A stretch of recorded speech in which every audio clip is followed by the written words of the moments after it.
May caller tayo na sa kabilang linya, si Mark ng Pasig. Hello, Mark. Hello po, Papa Jack. Good evening po. Good evening.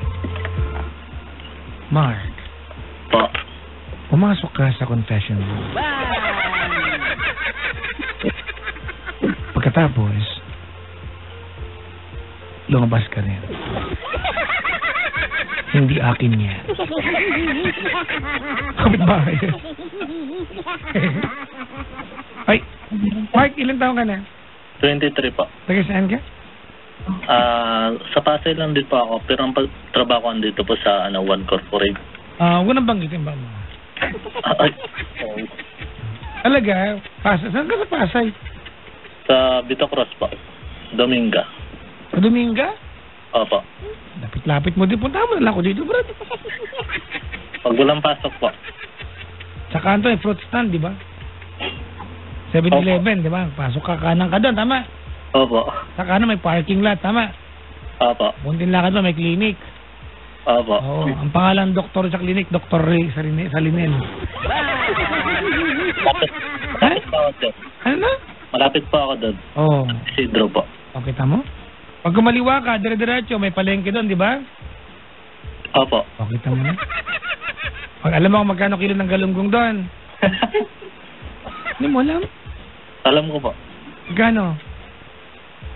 300. Kilo ng galunggong, 300 na ba? Raul, overpricing kayo ah. Totoo po yun. Ano yung galunggong ninyo nakangiti? Ano yung galunggong ninyo, Brad? Hybrid? Tres po yan, pre. Mukha mo. Mahal naman. Magkano ba galunggong ngayon? 80. 140 daw. 4 months, di ba 4 months fish tapos 300? Joke lang, Papa Jack. Ay, overpricing ka yung taladigong yan. Oo, sasabihin na ka na Senado. Tanungin ka doon, Mr. Mike, I would just like to... baka masabihin na ako. Huwag na. Sige na, magkwento ka na. May sawa ka na ba? Wala pa po. May girlfriend? Mayroon po. Oh. Boyfriend, na-try mo na? Nasusubukan ko po eh. Ba't ilapit mo yung bibig mo sa telepono, hindi kita marinig? Ayun po yung susubukan ko pala sana. Boyfriend? Yes po. Joke lang, Papa Jack. Pagka nag-joke ha. Ito yung mga ganyan eh. Nabiro lang. Ba't ka napatawag? I-share ko lang sana yung problem ko about sa girlfriend ko. O sige, dali. Mandamay ka. Kasi po, Papa Jack, malayo po siya kasi nasa Bacolod siya, ako nandito. So, nag-aaral pa po siya. So, ano bang work mo dyan sa Pasig? Sa technical po kami. Ano ka doon? Referee? Hindi po. Di ba trabaho ng referee man technical? About po sa sa building po, sa management po. Okay. Sige. So, almost 2 years na po kami na hindi nagkikita. So, nag-aaral sa Bacolod. Andito ako. So, nung umuwi ako nung March po, so, gusto ko magkita kami. Tapos yung ako doon, nagtikin po ako sa hotel. Tapos sabi ko, nung time na yun, nung gabi, na wala na siya. Ba't may radyong bukas? May radyong bukas, di ba? Internet radio, di ba? Opo, sa internet. Anong balak niyong gawin? Patayin niya, nababaan ka ng telepono. Patay na po ako. Dali. Patay na po. Suplado ako. Alam mo kung bakit ako suplado, di ba? Opo. Bakit ako suplado? Gwapo kasi. Yan, alam niyo eh. Ganun talaga, kasi pag nagsungit ka, tapos di ka gwapo, masabihan ka, ang sungit, ang pangit naman. Di ba? Opo.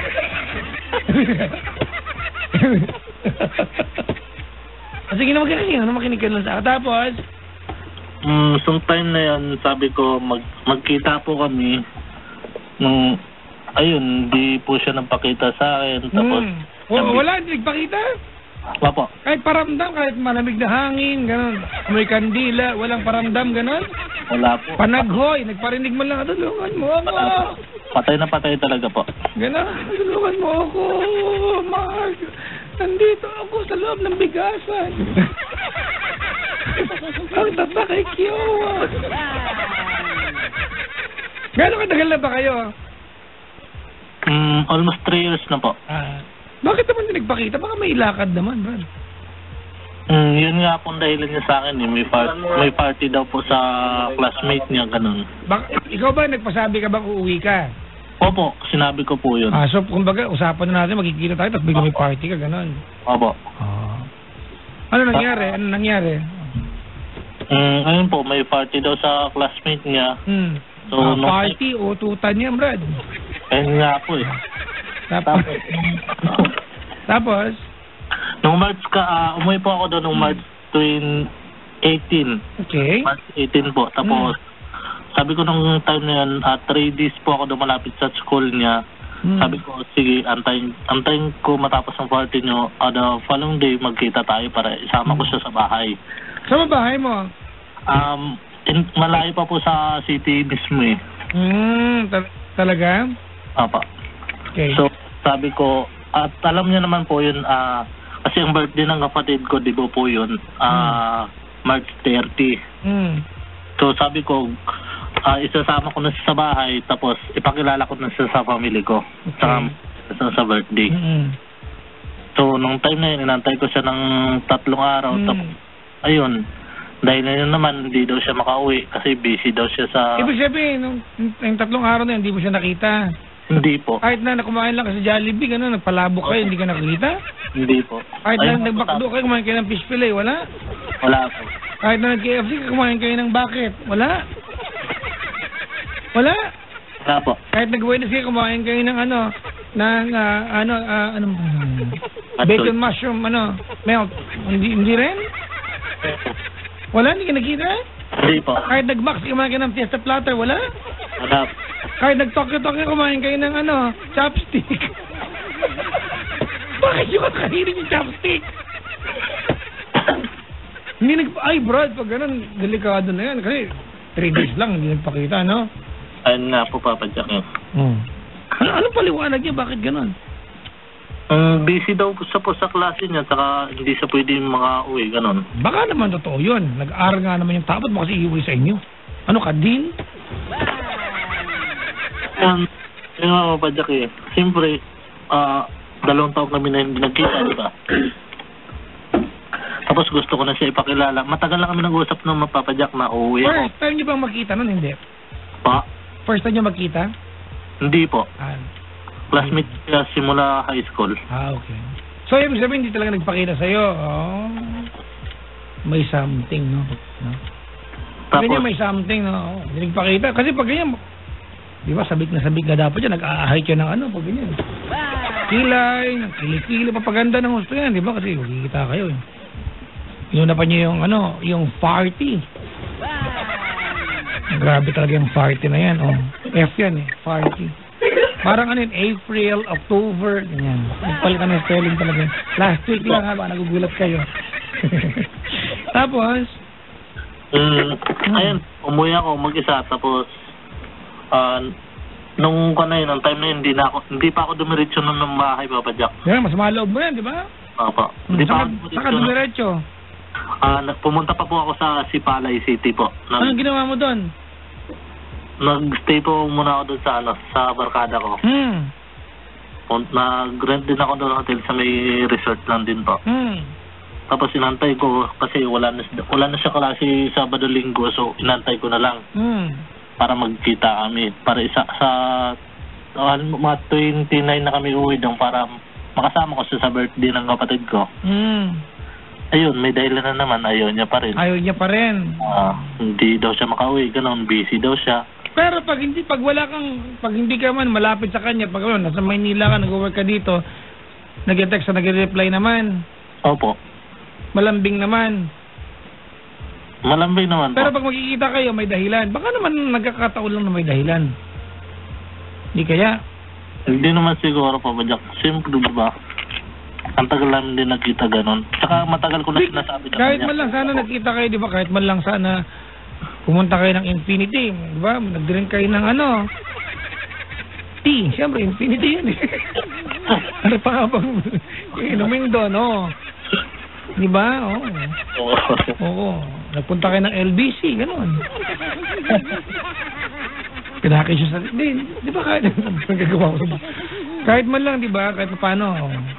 Tapos... ayun po, Papa Jack, hindi pa rin siya pumunta noong birthday. Tapos, pabalik na po ako. Nag-stay pa rin ako doon sa, sa malapit sa school niya. Nag-hotel po ako doon ulit ng 5 days po para lang magkita kami. So sabi ko, kahit magkita lang kami ng 1 oras para kakain lang, gano'n, wala na. Hindi pa rin nagpakita. Hindi pa rin baka may exam, Brad. Kabagay, lalabas lang ng campus. Pwede naman, di ba? Bebeso lang, ha? Opo. Pwede naman siguro yun, ba? Pag gano'n, ma-appreciate mo na, di ba? Opo, sabi ko nga, kahit kakain na kami, saglit, uuwi na.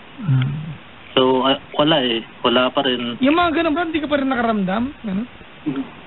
Yung Papa Jack, naisip ko kasi, tagal na namin, di ba? Baka.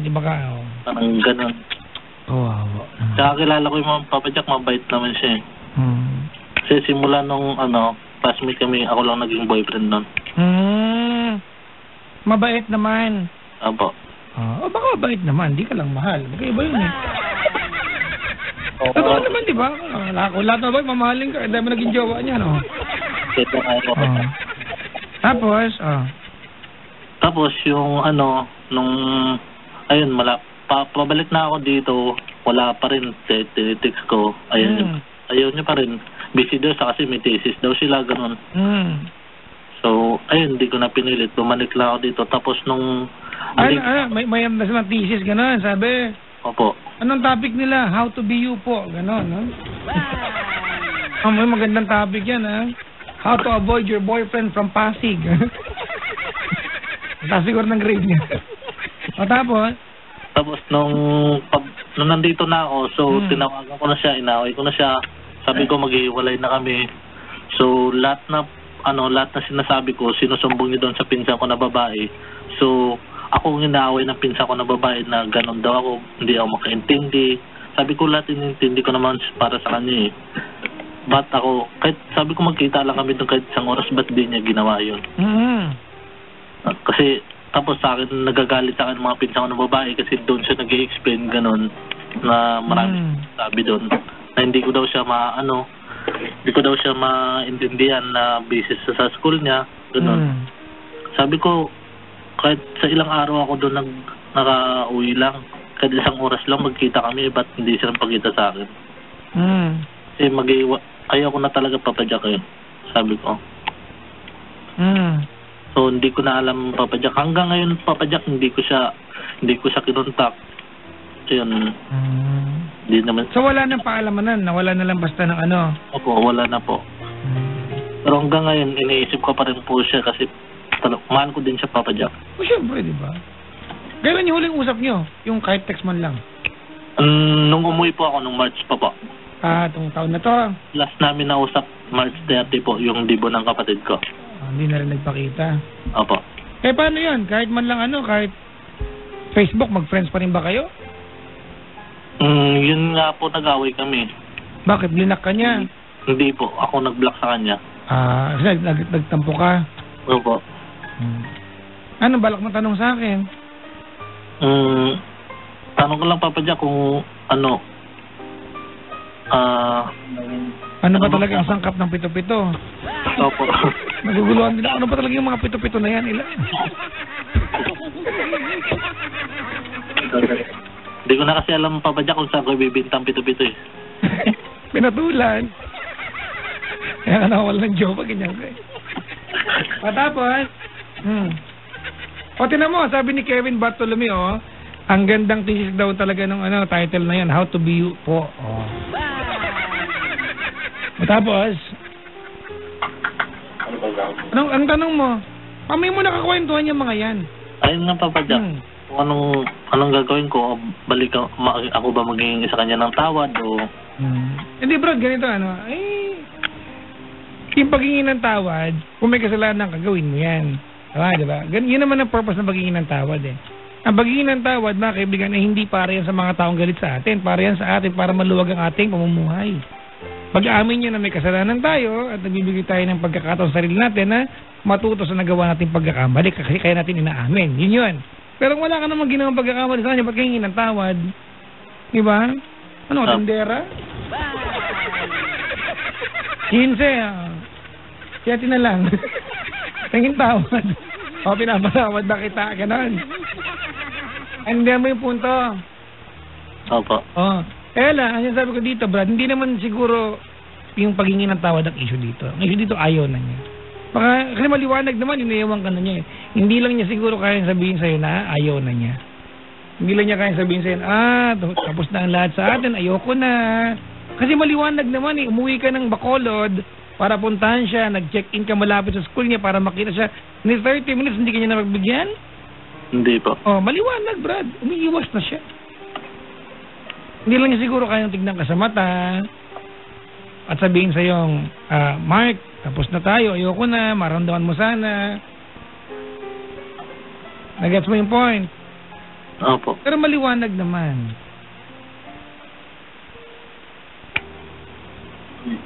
Diba? So, hindi ko na talaga, hindi na ako mag-ano pa sa kanya, Papa Jack. Hindi na ako maghahabol. Ba't ka maghahabol? Hindi ba umayaw na siya? Siguro, ang ano lang dito, wala kayong closure, di ba? Walang formal breakup. So, alam niyo naman sa mga sarili niya, pag kayo pa o hindi na, Diyos ko naman. Opo. Pero dapat, kahit nag-text lang naman siya, di ba, Papa Jack, na ayaw niya na sa akin, Di ba, baka hindi niya kayang sabihin. Baka hindi niya kayang, siyempre hindi kanya kayang saktan, first boyfriend kanya ka mo. Di ba? Opo. Baka hindi kanya kayang saktan, ng harap-harapan. Mas masaya ito ginawa niya. Sinong hindi alam dyan?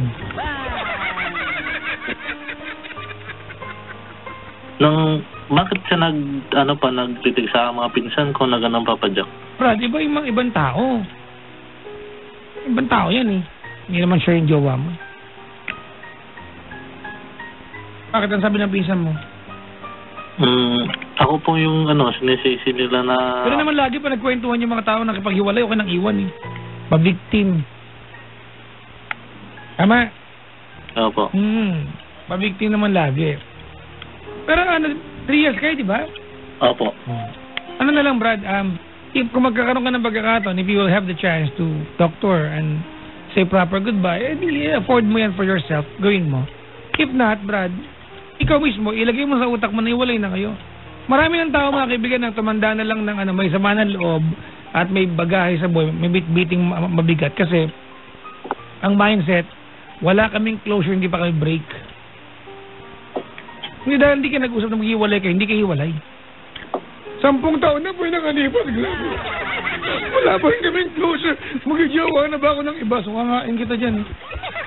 Maalam mo yung sarili mo kung hiwalay na kayo o hindi pa. Diba? Pero, since meron naman kayong mga kaibigan, mga taong gumigit na sa inyo na common friends ninyo, hindi, makisuyo ka na lang na magpasabi ka. Diba? Sige, Papa Jack. Baka talaga nagtapos na. So, gamitin na rin itong programa natin para magpasabi sa kanya. Ano bang pangalan niya? Christina po. Christina. Ayan. Christina? Kakaldo. Manawagan ka na sa kanya. Sorry, thank you, and goodbye. Yun lang naman ang gusto mo. Di ba ako talagang wala na? Di wala na. Tama? Di ba? Sige po. Ano bang team nyo nung kayo pa? Pusong bato. Hindi? Ano? Pusong mamon. Ha? Love Move Me. Nan Love Move Me. Walang ganong kanta. May nagloloko mo tayo dito. Walang ganong kanta. Sa amin lang yung Papa Jack. Mukha mo. O game. Waiting for you. Wag mo nang basta sa mga tao dyan maingay. Wag kang maingay. Ayoko na maingay sa paligid. Nangingialam ka mo. Wag maingay. Sige po. Ngat-ngating ka ilong yan. Doble kara kasi ito mga Papa Jack. Sige, nadalihan mo na. Tin. Anong tawag mo sa kanya? Tintin po. Tintin. O, game. Sorry, thank you and goodbye, ha? Sige po. O, game. Ten, sana kung ayaw mo na sa akin, sana mag-text ka lang naman sa akin na ayaw mo na sa akin, tatanggapin ko naman yun eh. Hindi ko naman ipilit yung sarili ko sa'yo para gawin mo lang ako tanga. Hindi naman ako tanga dito sa mundo eh. So, okay na sa akin kung mag-text ka sa akin na ano, ayaw mo na sa akin. Sige, okay lang. Tanggap ko naman ang lahat eh. Maghanap ka na lang ng iba na kontento ka sa isang lalaki. Sorry na lang kung may mali din akong nagawa sa'yo or may mga kasalanan akong nagawa. Okay, sorry na. Sana mag-text ka na sa akin. Thank you po. Goodbye. Goodbye, Tintin. Love me. Thank you. Inyong kanta, binago ka, love move me nga. Hindi yan. Mukha mo. Ang ganong kanta. Ayun lang, Brad, ano. Bilang lalaki, ikaw na magkaloob sa kanya nung ano, alam mong hinihingi niya, kalayaan mula sa. Alam mo naman yan eh, niwasan ka niya, malinaw yan na ayaw na niya ng relasyon na meron kayo. Huwag tayo magmaang-maangan. Alam mo yan, huwag ka manhead. Tama, mali. Kasi kung love ka niyan, nagpunta ka sa school niya, 3 araw, Brad. Mano man lumabas ng gate, di ba? I'm sure nag-effort pa yung iwasan ka talaga. Di ba? Makakita ng party 3 days. Ano lamay? Di ba? Sorry Tama? Yun lang, Brad. If you can afford to send a message sa kanya, kahit ano na, send out a message sa kanya. Proper goodbye. Whether mag-reply o hindi, nasabi mo yung peace mo sa kanya. Wish her good luck. Diba? Wish her well sa buhay. Sana makatagpo siya ng lalaking hindi niya iiwasan. Yung lalaking papangatawanan siya. Maybe better than how you loved her. Maybe more than the way you loved her. Diba? Opo. Alright, okay na ba? Thank you po, Papa Jack. Salamat sa pagtawag, ha? Thank you po. Bye-bye. Okay. Kiss muna ako. Ayaw,